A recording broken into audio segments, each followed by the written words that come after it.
Yeah, pleasant good morning everyone. So welcome back to our class. So today in our class we are going to mainly focus on one of the important topic of biological sciences. I mean the natural science concept. So the name of the topic and the name of the lesson is heredity from parent to progeny. Okay. So today we are going to mainly focus on the topic called heredity from parent to progeny.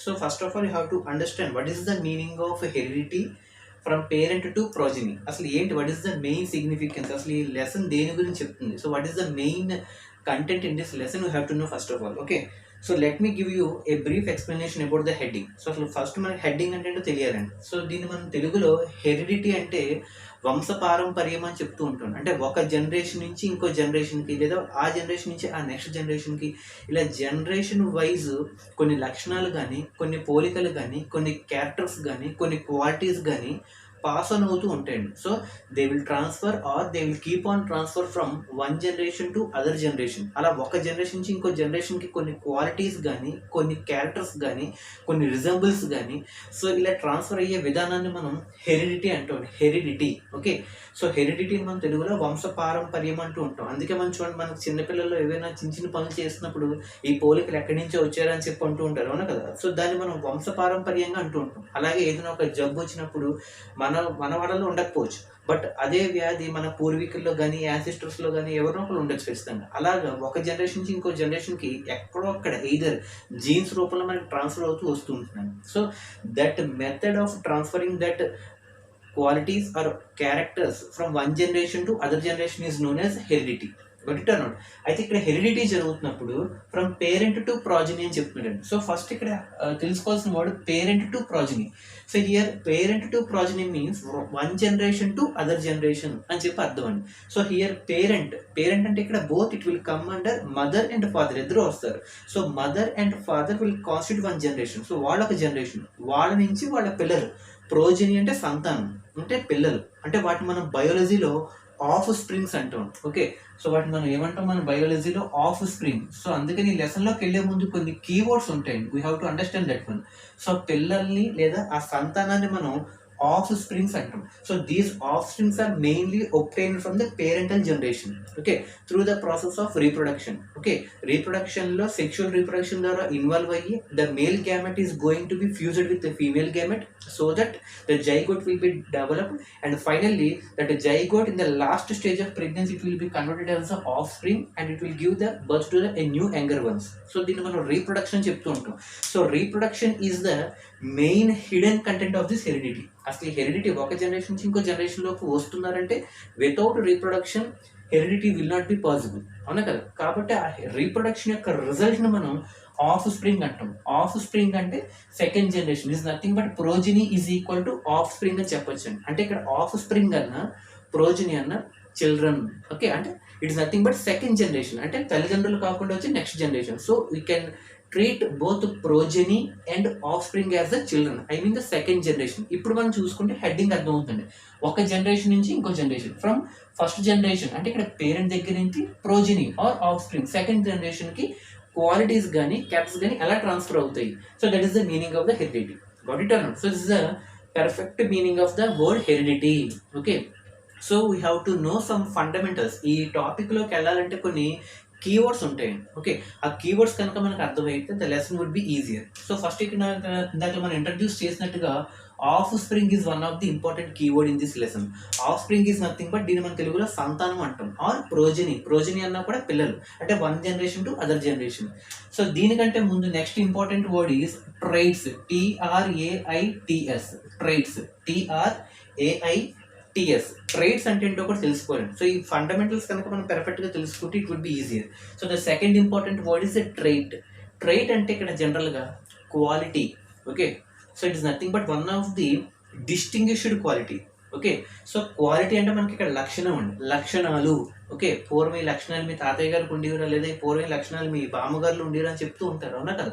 So ఆ లక్షణాలు అంటే మనం ఇంగ్లీష్లో వాటి మనం qualities అని చెప్తూ ఉంటాం. Okay, so those qualities are nothing but ఇక్కడ ట్రైట్స్. సో మనం ఇంగ్లీష్లో అయితే ఆ వర్డ్స్ అలా అంటాం, బట్ ఇక్కడ సైన్స్ పాయింట్ ఆఫ్ వ్యూలో మనం నేర్చుకుంటున్నాం కాబట్టి you have to use the science terminology only. Okay, so పిల్లల్ని మనం జనరల్గా చిల్డ్రన్ అని చెప్తుంటాం, but as per the biological sciences we are calling it as progeny or offspring. So అలాగే అక్కడ మనం కూర్చునేటప్పటికి మనం క్వాలిటీస్ అని చెప్తూ ఉంటాం ఇంగ్లీష్లో, but coming to the biological science you have to call it as traits. Traits are nothing but qualities. Got it or not? So the next important word is, so traits అంటే ఇక్కడ ఏం చెప్పుకున్నాం అంటే qualities. So వీటికి definitions కూడా ఉంటాయి. So define trait. What is the meaning of trait అంటే the qualities or the characters that are possessed by an individual. ఒక ఇండివిజువల్ ఉండాల్సినటువంటి ఒక క్వాలిటీ కానీ క్యారెక్టర్ కానీ ఉంటే దాన్ని మనం ట్రైట్ అని చెప్తుంటాం. Trait is nothing but the quality or the character possessed by an individual. Okay, possessed by an individual అంటే కలిగి ఉండడం. ఓకే, సో ఆ వ్యక్తిలో కనుక కలిగి ఉంటే ఆ క్వాలిటీస్ని కానీ, ఇంకోటి ఏం చెప్పుకున్నాం, characters. Qualities or the characters possessed by an individual. So that qualities are called as the traits. What it or not? So the next important word is about the variations. Okay, so next important word is variation. ఇది అందరికీ తెలుసు. What is the meaning of variation అంటే change.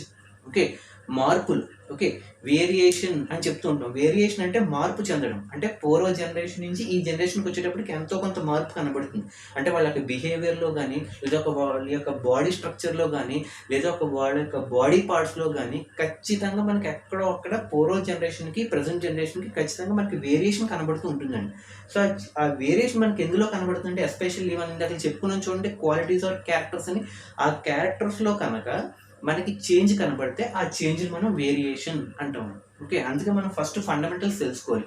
So variations are nothing but the differences in the qualities or the characters from one generation to other generation. ఇక్కడ one generation to other generation అంటే ఇక్కడ ఏం లేదండి, ఒక parent నుంచి progeny అని అర్థం, లేదా పేరెంట్ నుంచి ఆఫ్ స్ప్రింగ్ అని అర్థం, లేదా ఒక జనరేషన్ నుంచి ఇంకో జనరేషన్లోకి వెళ్తున్నాము అంటే ఖచ్చితంగా ఎక్కడొక్కడ క్యారెక్టర్స్ మారుతాయని చెప్పుకున్నాం, అవునా కదా. సో ఆ క్యారెక్టర్స్ మారినప్పుడు వచ్చినటువంటి డిఫరెన్స్ ఏదైతే ఉందో దాన్ని మనం వేరియేషన్ అంటున్నాం.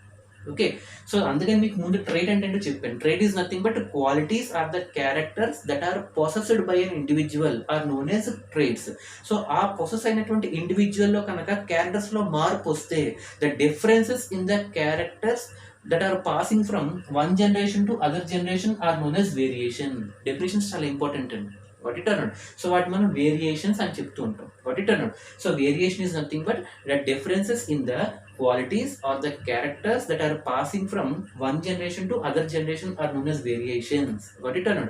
So these are the three important fundamentals. And దీంతో పాటు మనకి వేరియేషన్స్ మనం చెప్పుకుంటూ వస్తే హ్యూమన్ బాడీలో మనకి బెస్ట్ ఎగ్జాంపుల్ ఇయర్ని మనం తీసుకోవచ్చు, చెవి. ఓకే, సో ఇయర్ని కనుక మనం తీసుకుంటే మనకి ఈ చెవి కనబడుతుంది కదా, అవునా. ఈ చెవి యొక్క డౌన్ పార్ట్ని మనం ఇయర్ లోబ్ అంటాం. ఏమంటాం అంటే మనం ఇయర్ లోబ్, EARLOBE ఏమంటుందని ఇయర్ లోబ్ అంటాం.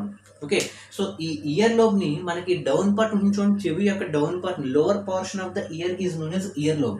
అయితే ఈ ఇయర్ లోబ్ని కనుక మనం అబ్జర్వ్ చేస్తే కొంతమందిలో ఈ ఇయర్ లోబ్ అనేది ఫ్రీగా హ్యాంగ్ అవుతూ ఉంటుంది కిందకి, అంటే ముడుచుకుపోయి కిందకి ఫ్రీగా హ్యాంగ్ అవుతుంది. చూడండి, ఫర్ ఎగ్జాంపుల్ మనం ముసలి వాళ్ళని కనుక తీసుకుంటే ఆ ముసలి వాళ్ళకి ఫర్ ఎగ్జాంపుల్ ఇక్కడ మజిల్ కనుక టచ్ చేస్తే కిందకి వేలాడిపోతూ ఉంటుంది, అవునా కదా. ఇన్ ద సేమ్ వే కొంతమందిలో ఈ ఇయర్ లోబ్ అంటే down portion of the year అనేది ఫ్రీగా హ్యాంగ్ అవుతూ ఉంటుంది. సో దాన్ని మనం ఫ్రీ ఇయర్ లోబ్ అని చెప్తాం. ఫ్రీగా హ్యాంగ్ అవుతుంది కాబట్టి దాన్ని మనం ఏమంటాం, ఫ్రీ ఇయర్ లోబ్ అంటాం. ఇంకొంతమందిలో ఈ ఇయర్ లోబ్ డౌన్ పోర్షన్ అనేది కొంచెం హెడ్కి అటాచ్ అయిపోయి ఉంటుంది, చాలా స్ట్రాంగ్గా పట్టుకోగానే కూడా మనకి కొంచెం గట్టిగా మందంగా హెడ్ పోర్షన్కి అటాచ్ అయిపోయి ఉంటుంది. దాన్ని మనం అటాచ్డ్ ఇయర్ లోబ్ అంటాం, అవునా కదా. అయితే ఈ రెండు కూడా మళ్ళీ మనుషుల్లో ఉంటున్నాయి. కొంతమందిలో ఫ్రీ ఇయర్ లోబ్ ఉంటుంది, ఇంకొంతమందిలో అటాచ్డ్ ఇయర్ లోబ్ ఉంటుంది. బట్ ఇద్దరిలో కూడా ఫంక్షనింగ్ ఒకటే, స్ట్రక్చర్ ఒకటే, దాని యొక్క డ్యూటీ ఒకటే, అవునా కదా. అంటే ఇప్పుడు మనం ఏం చెప్పొచ్చు, ఒక లివింగ్ ఆర్గానిజం నుంచి ఇంకో లివింగ్ ఆర్గానిజం మధ్య లక్షణాలు అంటే క్వాలిటీ అవ్వచ్చు, క్యారెక్టర్ అంటే వాళ్ళ యొక్క క్యారెక్టర్లు అంటే ఇయర్ యొక్క క్యారెక్టర్లో వేరియేషన్ వచ్చిందా లేదా. So that one you can take it as the best example of the human year, అవునా కదా. సో హ్యూమన్ ఇయర్లో మనం ఒక బెస్ట్ ఎగ్జాంపుల్ కింద తీసుకుని రాయించింది. Okay, so examination point of వ్యూలో అడుగుతూ ఉంటాడు. So what is how can you define the variation by taking an example from the human body part అని అడుగుతుంటాడు. సో దాన్ని మనం ఎలా తీసుకుంటాం, ఇయర్ లోబ్ ట్రీట్ చేసుకుని కొంతమందిలో కిందకి హ్యాంగ్ అవుతే వాళ్ళని ఫ్రీ ఇయర్ లోబ్ అంటాం. The down portion of the year which is hanging in nature is called free year lobe.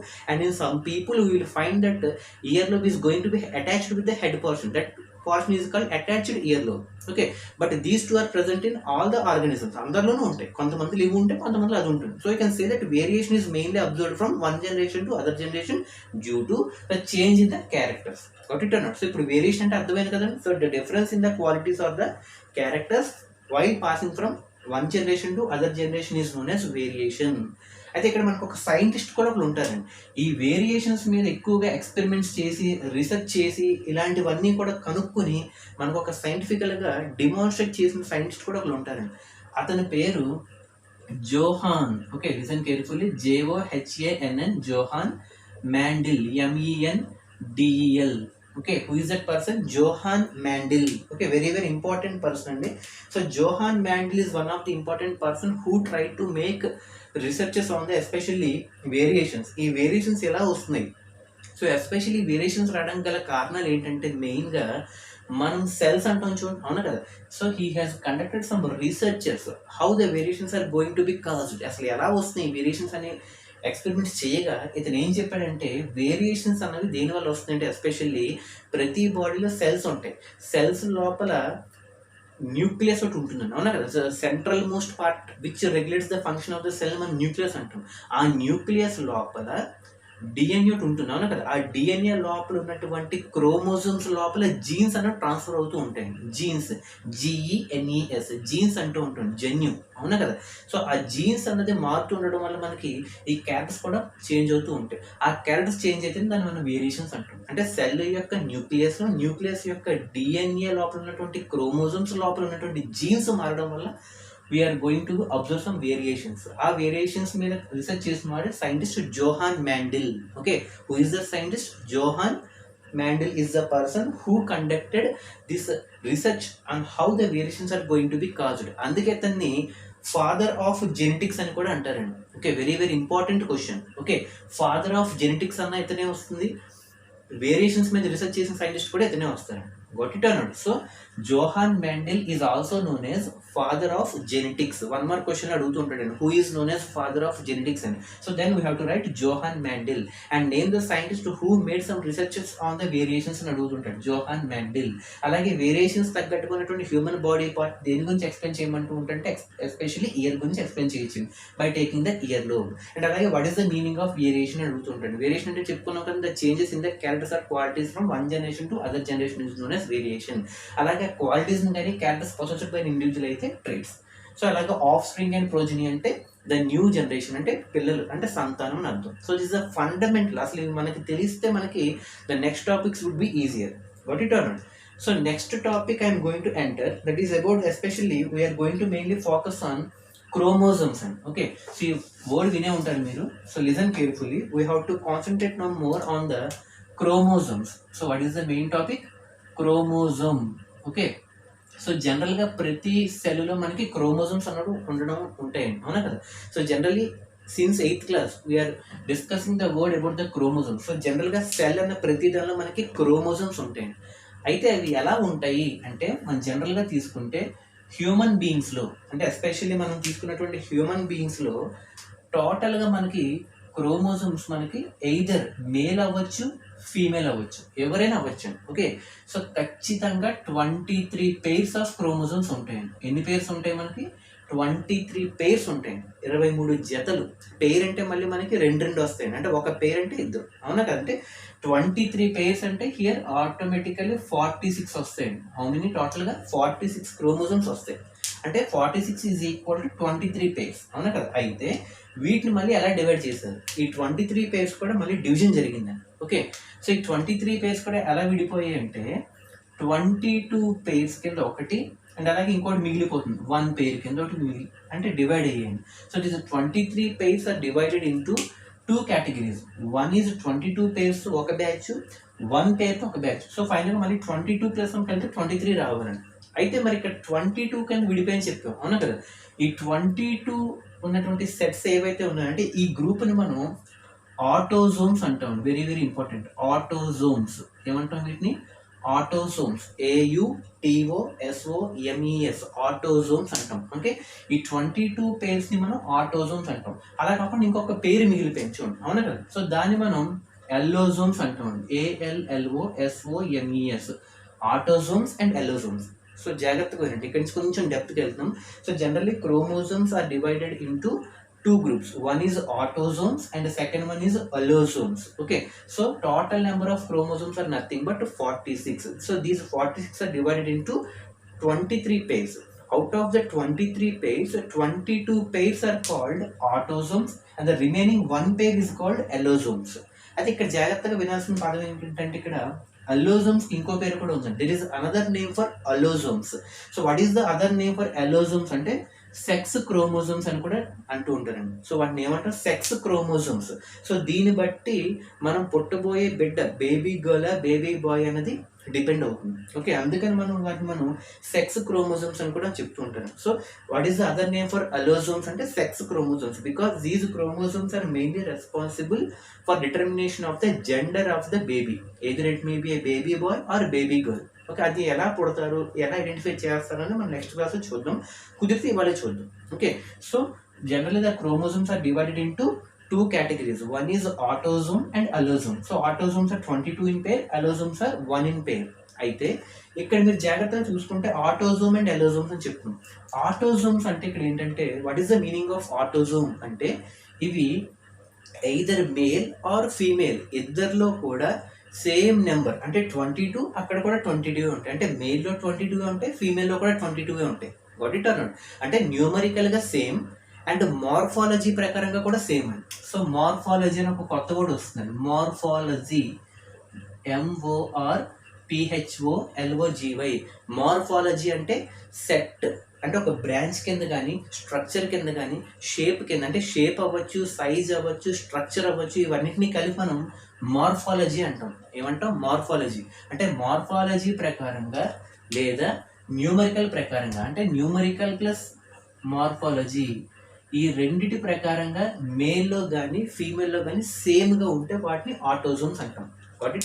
అంటే పురుషుల్లో ఎన్నైతే ఉంటాయి స్త్రీల్లో కూడా అన్నీ ఉంటాయి. అంటే according to numerical and morphology. So ఈ రెండింటిని బేస్ చేసుకుని ఆటోజోమ్స్ అంటాం. So autosomes are nothing but first branch of the chromosomes in which the numerical and morphology are similar in both male and female. దేని ప్రకారంగా? Numerical ప్రకారంగా, morphology ప్రకారంగా. Morphology అంటే either structure అవ్వచ్చు, షేప్ అవ్వచ్చు, size అవ్వచ్చు, ఇవన్నీ మనకి మార్ఫాలజీలోకి వెళ్తాయి. సో దీని ప్రకారంగా మేల్లో ఫీమేల్లో సిమిలర్గా ఉంటుంది, దాన్ని మనం ఆటోజోమ్స్ అంటాం. నెక్స్ట్ అల్లోజోమ్స్ అంటే మార్పు వస్తుందండి. మేలులో ఒక విధంగా ఉంటాయి, ఫీమేల్లో ఒక విధంగా ఉంటాయి. మీరు జాగ్రత్తగా అబ్జర్వ్ చేస్తే ఇక్కడ ఎన్ని పేర్స్ ఉంటాయని చెప్పుకున్నాం. అల్లోజోమ్స్ ఒక పేరే. ఒక పేరు అంటే మళ్ళీ అందులో 2 ఉంటాయి, అవునా కదా. ఫర్ ఎగ్జాంపుల్, సో అల్లోజోమ్స్కి ఇంకో పేరు ఏమని చెప్పాం? సెక్స్ క్రోమోజోమ్స్ అని చెప్పాం, అవునా కదా. అయితే ఫర్ ఎగ్జాంపుల్ ఈ మార్పు ఉంటాయండి. సో మేలులో ఒకటి ఉంటాయి, ఫీమేల్లో ఒకటి ఉంటాయి. అంటే ఇక్కడ కూడా ఒక పేరు, ఇక్కడ కూడా ఒక పేరే కదా మిగిలింది, అవునా కదా. అయితే ఈ మేలులో ఉన్నటువంటి ఒక పేరులో మనకి, so generally we are defining these allosomes are the sex chromosomes. అంటే వీళ్ళలో ఉన్నటువంటి పేర్లో XY అనే కాంబినేషన్లో ఉంటాయండి. సో మేల్స్ ప్రకారంగా తీసుకుంటే ఈ సెక్స్ క్రోమోజోమ్స్ అంటే అలోజోమ్స్ ఒక పేరు అని చెప్పాం. ఈ ఒక పేరులో అవి ఏంటంటే X chromosome and Y chromosome రూపంలో ఉంటాయి. అదే ఫీమేల్లో తీసుకుంటే బోత్ రెండు కూడా Xలోనే ఉంటాయండి. X అండ్ X అంటే ఒక పేరు అని చెప్పాం కదా. అంటే పురుషుల్లో ఒక పేరు, స్త్రీలలో ఒక పేరు. అంటే పురుషుల్లో ఒక పేరులో X అండ్ Y కాంబినేషన్లో ఉంటాయి. గాట్ ఇట్ అన్నాడు. అలా కాకుండా ఫీమేల్స్లో అయితే ఒక పేరు, అక్కడ కూడా ఒక పేరు ఉంది. ఈ ఒక పేరులో కూడా X అండ్ X ఉంటాయి. దీన్ని బట్టి మనం డిటర్మైన్ చేయొచ్చు. అంటే ఈ మదర్ ప్లస్ ఫాదర్ ఫ్యూజ్ అయినప్పుడు పుట్టబోయే బేబీ ఎవరైతే ఉంటారో వాళ్ళకి ఏ విధంగా ట్రాన్స్ఫర్ అవుతాయి అన్నది మనం నెక్స్ట్ క్లాస్లో ఇప్పుడు చూద్దాం. గాట్ ఇట్ అన్నాడు. So allosomes are also known as sex chromosomes. ఈ సెక్స్ క్రోమోజోమ్స్ అనేవి మేల్ అండ్ ఫీమేల్లో మారుతూ ఉంటాయి. సో మేల్లో తీసుకుంటే ఆ ఒక పేరులో ఏ ఫామ్లో ఉంటాయి? XY ఫామ్లో ఉంటాయి. అదే ఫీమేల్స్లో తీసుకుంటే బోత్ X అండ్ X ఫామ్లో ఉంటాయి. సో ఇక్కడ మనకి డిఫరెన్స్ వచ్చింది కాబట్టి ఇక్కడ మార్ఫాలజీ అనేది అప్లై అవ్వదు. కాబట్టి వీటిని అలోజోమ్స్ అంటాం. Allosomes are nothing but the chromosomes which are useful for the identification of the sex of the individual. ఒక ఇండివిజువల్ యొక్క సెక్స్ ని మనకి ఐడెంటిఫై చేయడానికి అలోజోమ్స్ ఉపయోగపడతాయి. కాబట్టి అలోజోమ్స్ మనం సెక్స్ క్రోమోజోమ్స్ అంటున్నాం. What it are. సో జనరల్గా ఇవి ఒక పేరే ఉంటాయి. ఆ ఒక పేరులో మనకి ఎక్స్ అండ్ వై కాంబినేషన్ అయితే మేల్స్లో, ఎక్స్ అండ్ ఎక్స్ కాంబినేషన్ అయితే ఫీమేల్లో ఉంటాయి. What it are. So this about the fundamentals of the chromosomes. So total 23 pairs are there, and out of the 23 pairs, 22 pairs are autosomes and 1 pair is allosome. And allosomes are also known as sex chromosomes, and these are differed from male and female. In males we are having the combination as X and Y, but in females we are having the combination of X and X. So వీటిని మనం sex chromosomes or allosomes అంటాం. But coming to autosomes, so these are numerically and morphologically similar in both male and female. So there will not be any change. So వీళ్ళలో 22 ఉంటాయి, females లో 22 ఉంటాయి. So this is about the chromosomes of fundamentals. Got it or not? So it's very very important concept. Okay. So the next one is about the the next concept is about organs. Okay. Organs. We are going to discuss about organs. So organs lo manaki two types and important concept. Okay. Organs lo manaki any types and two types and avi enti anadu man chodali. Okay. So what are the two important categories of organs? So first organs manu homologous organs అంటాం. Homologous. Okay, the first category of organs are called homologous organs, and the second category are called analogous organs. ఏమంటాం? Homologous and analogous. So there are mainly two types of organs. So అందులో first కేటగిరీని homologous అంటాం, second కేటగిరీని అనాలాగస్ అంటాం. So అయితే ఇక్కడ ఈ రెండింటిని define చేసే ముందు ఒక 2 వర్డ్స్ మనం గుర్తుపెట్టుకోనండి. ఓకే, ఆ 2 వర్డ్స్ని బేస్ చేసుకుని ఈ డెఫినేషన్స్ మనం ఫ్రేమ్ చేస్తే సరిపోతుంది. మరి ఆ 2 వర్డ్స్ ఏంటి అంటే, one is structure. Okay, structure ఒక వర్డ్ గుర్తుపెట్టుకోవాలి, ఫంక్షన్ ఒక వర్డ్ గుర్తుపెట్టుకోవాలి. What it and structure and function, ఈ రెండు వర్డ్స్ని గుర్తుపెట్టుకుంటూ we have to frame the definitions for homologous and analogous organs.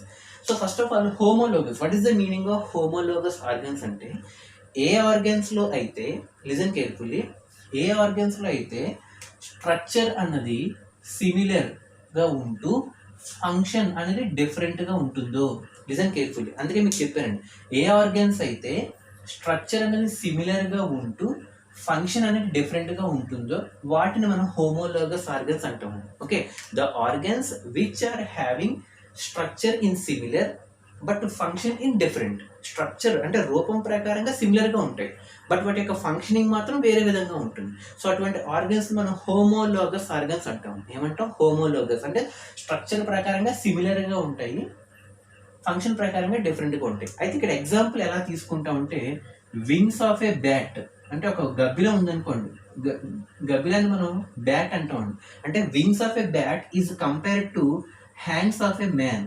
Hands of man అంటే ఒక మనిషి యొక్క చేతులతో గబ్బిల యొక్క రెక్కలు కనుక పోలిస్తే, ఇందులో మీరు జాగ్రత్తగా అబ్జర్వ్ చేయండి. స్ట్రక్చర్ ప్రకారంగా చూసుకుంటే వింగ్స్ అంటే బ్యాట్కి వింగ్స్ ఎలాగో మన మనిషికి చేతులు ఎలా వస్తాయి అంటే wings are compared with hand. అంటే స్ట్రక్చర్ ప్రకారంగా ఓకే సిమిలర్గా వస్తున్నాయి. అంటే అక్కడ పక్షి దేనికైతే ఇలా ఉపయోగించుకుంటుందో వింగ్స్ని, ఇక్కడ మనుషులు కూడా మనం ఈత నేర్చుకోవడం కానీ పరిగెట్టడం కానీ మనం కూడా అలాగే ఉపయోగించుకుంటాం. స్ట్రక్చర్ ప్రకారంగా సిమిలర్ బట్ ఫంక్షనింగ్ ప్రకారంగా డిఫరెంట్ ఉంది.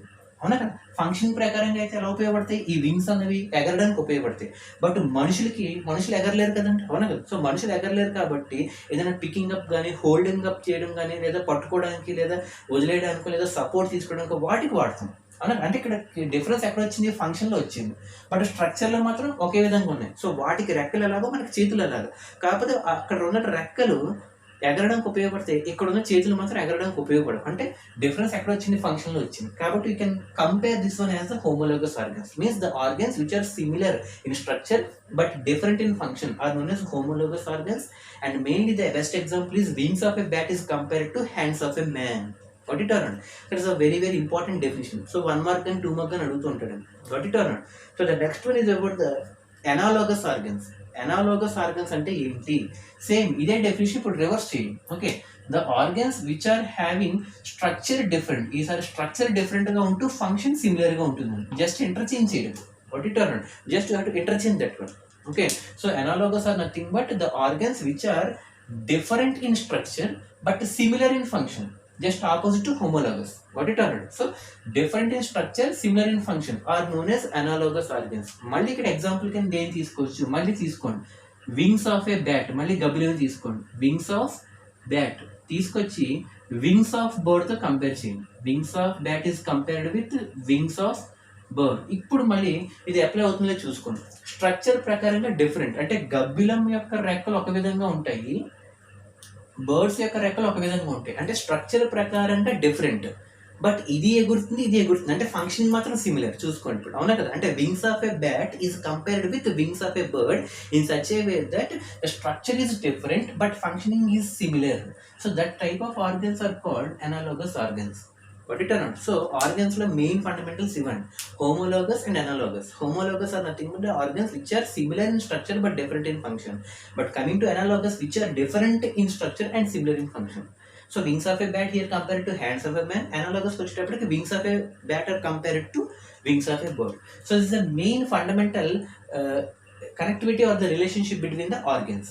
Got it or not? So till now we have discussed about chromosomes, organs, traits, variations and examples of the variations in the human body and heredity. So like all these fundamentals we have discussed till now. Okay, so the next important concept is very very important. Listen carefully. So ఇక్కడ నుంచి మనకి main fundamentals అన్న వస్తూ ఉంటాయండి. So ఇక్కడ మనం ఇందాక చెప్పుకున్నట్టుగా first one you have to know what is the meaning of heredity. Okay, ఆ తర్వాత నెక్స్ట్ ఇంపార్టెంట్ కాన్సెప్ట్ ఇప్పుడు చెప్పుకోబోయేది మ్యూటేషన్ అండి. MUTATION, mutation. Okay, very very important. And important one more word is inheritance. Okay, one more important word is inheritance. Okay, ఈ మూడు words చూద్దాం. Heredity అంటే already ఇందాక మనం చెప్పుకున్నాం, ఒక జనరేషన్ నుంచి ఇంకో జనరేషన్కి ఆ ట్రైట్స్ కానీ క్యారెక్టర్స్ కానీ పాస్ ఆన్ అయితే దాన్ని మనం హెరిడిటీ అంటాం. అయితే ఆ హెరిడిటీలో ఉన్నటువంటి పాస్ ఆన్ అవుతుందని చెప్తున్నాం, అవును కదా? ఆ పాస్ ఆన్ అవుతున్నటువంటి ఒక ప్రాసెస్ ఉంటుంది, అవునా, విధానం. ఆ విధానాన్ని మనం ఇన్హెరిటెన్స్ అంటాం. వాట్ ఇట్ అన్నాడు. సో దీనికి చిన్న డిఫరెన్స్. హెరిడిటీకి ఇన్హెరిటెన్స్ ఆల్మోస్ట్ రెండు ఒకటే అండి. సో ప్రాబ్లం అయితే ఏమీ లేదు, అవునా కదా? డెఫినేషన్ అంటే పేరు వస్తుంది అంతే. ఇక్కడ హెరిడిటీ అంటే మారే విధానం, అంటే ఒక జనరేషన్ నుంచి ఇంకో జనరేషన్కి వెళ్తుంది అన్న కాన్సెప్ట్ మాత్రమే. బట్ అలా వెళ్ళే విధానాన్ని తెలిపేది మాత్రం inheritance. Inheritance is the process in which the qualities or the traits that has been passed from one generation to other generation through a process called heredity.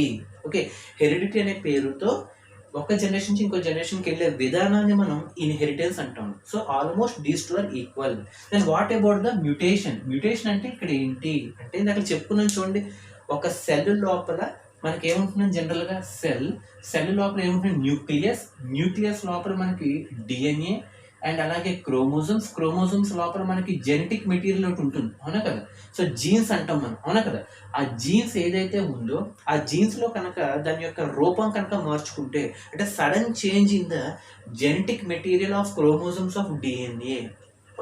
అంటే ఒక డిఎన్ఏ లోపల ఉన్నటువంటి క్రోమోజోమ్స్ లోపల ఉన్నటువంటి జీన్స్ కనుక సడన్గా చేంజ్ అయితే, that sudden change or variations is known as mutation.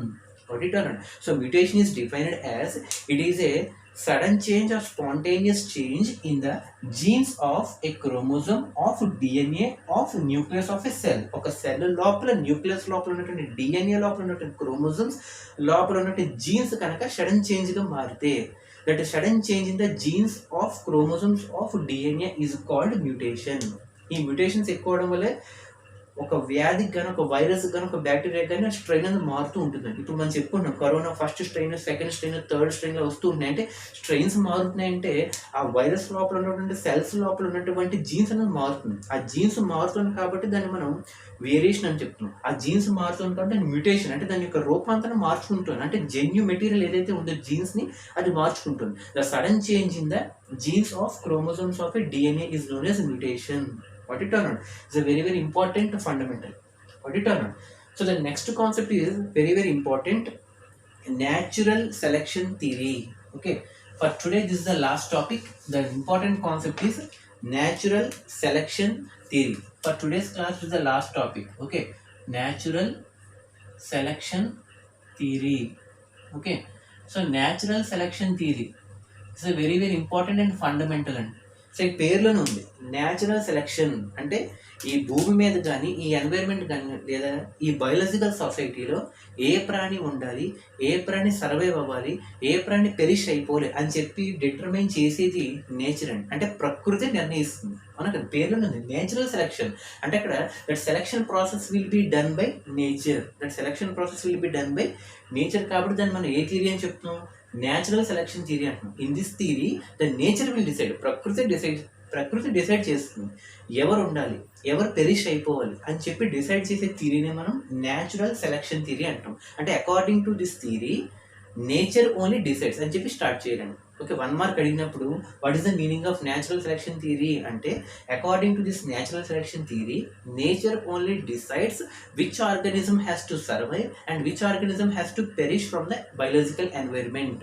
Biological ఎన్వైర్న్మెంట్లో ఏ ఆర్గానిజం ఉండాలి, ఏ ఆర్గానిజం పెరిష్ అవ్వాలి అని చెప్పి డిసైడ్ చేసే కంప్లీట్ డిసిషన్ పవర్ నేచర్కి ఉంది. That theory is known as natural selection theory. So దీన్ని ప్రపోజ్ చేసిన scientist very very important. Okay, natural selection theory was proposed by Charles Darwin. Very very important one. Charles Darwin, D-A-R-W-I-N. Charles Darwin, C-H-A-R-L-E-S. Charles Darwin is the scientist who proposed this natural selection theory. అదే ఇందాకలే variations మీద కానీ father of genetics అని చెప్పినప్పుడు వచ్చినప్పుడు scientist అయితే Johann Mendel. Okay, so don't get confusion, వీళ్ళు వేరు వాళ్ళు వేరండి. ఇందాక చెప్పుకున్న సైంటిస్ట్ ఏమో జోహాన్ మ్యాండెల్, MENDEL. ఈ జోహాన్ మ్యాండెల్ అనే అతనేమో father of genetics and he is the scientist who is responsible for conducting research on variations ప్రకారంగా జెనెటిక్స్ ప్రకారంగా జోహాన్ మెండెల్. అలా కాకుండా నేచురల్ సెలక్షన్ థియరీకి ప్రపోజ్ చేసిన సైంటిస్ట్ అయితే చార్లెస్ డార్విన్. అలా కాకుండా ఇందాక చెప్పుకుని వచ్చిన మ్యూటేషన్ కాన్సెప్ట్లో ఈ జీన్స్ అన్నవి క్రోమోజోమ్స్ లోపల DNA అని చెప్పాం, అవునా కదా. ఈ డిఎన్ఏల మీద కూడా రీసెర్చ్ చేసిన సైంటిస్ట్ ఇద్దరు ఉంటారండి. సో జనరల్గా డిఎన్ఏ యొక్క స్ట్రక్చర్ వచ్చి మనకి డబుల్ హెలికల్ స్ట్రక్చర్ అని చెప్తూ ఉంటాం. సో వాటిని మనం ఏమంటాం, డబుల్ హెలిక్స్ స్ట్రక్చర్ అని చెప్తూ ఉంటాం. అంటే మనకి రెండు వేవ్స్ కింద కలిసినప్పుడు ఫామ్ అయినటువంటి ఇంటర్లింకింగ్ స్ట్రక్చర్ మనం డబుల్ హెలికల్ స్ట్రక్చర్ అని చెప్తూ ఉంటాం. అది డిఎన్ఏ మీద సైంటిస్టులు ఇద్దరు పనిచేశారండి, రీసెర్చ్ చేశారు. Okay, DNA was mainly identified by 2 scientists. One is Watson and another one is Crick. Watson and Crick, CREEK అని కూడా రాయించండి, తప్పలేదు, CREEK. Watson and Crick together they discovered about the structure of DNA. DNA ఇలా ఉంటుంది, double helical structure అని చెప్పి దాని మీద research చేసిన సైంటిస్టులు మాత్రం Watson and Crick. But variations మీద చేసిన మాత్రం జోహాన్ మెండెల్. అలా కాకుండా న్యాచురల్ సెలక్షన్ థియరీ అయితే Charles Darwin. Okay, and what is the shape of DNA అంటే double helical structure. And what is the full form of DNA అంటే deoxyribonucleic acid. What is the full form? Deoxyribonucleic acid. Deoxyribonucleic acid. Okay, what is the full form? Deoxyribonucleic acid is the full form of DNA. Okay, so these are the fundamentals of today's class. And tomorrow we are going to discuss very very important concept, that is about the sex determination. ఇప్పుడు వరకు మనం చూసుకున్నాం fundamentals, autosome అంటే ఏంటి, కొలోజోమ్, అలోజోమ్ అంటే ఏంటి, sex chromosome male ఎలా ఉంటాయి, మేల్లో అయితే మనం ఏం చెప్పుకున్నాం X and Y కాంబినేషన్లో ఉంటాయి, ఫీమేల్లో అయితే X and X కాంబినేషన్లో ఉంటాయి. సో అలాగా వాళ్ళిద్దరూ ఫ్యూజ్ అయినప్పుడు ఈ రీప్రొడక్షన్ జరిగినప్పుడు బేబీ బాయ్ కానీ బేబీ గర్ల్ కానీ పుట్టినప్పుడు ఎలా ఐడెంటిఫై చేస్తాం, బేబీ గర్ల్ ఎప్పుడు వస్తుంది, బేబీ బాయ్ ఎప్పుడు వస్తారు, సో వాళ్ళని ఏ విధంగా ఐడెంటిఫై చేస్తాం అనేది tomorrow sex determination of an individual అనే టాపిక్ లో we can discuss that one. So tomorrow's topic is sex determination of an individual. అంటే ప్రోజని అంటే పిల్లల్లో మనకి పుట్టే బేబీని మనం డిటర్మైన్ చేయడం. Okay, basing upon the sex chromosomes or allosomes. Okay, so until then take care, have a nice day. So please go through all these one. Thank you, have a nice day.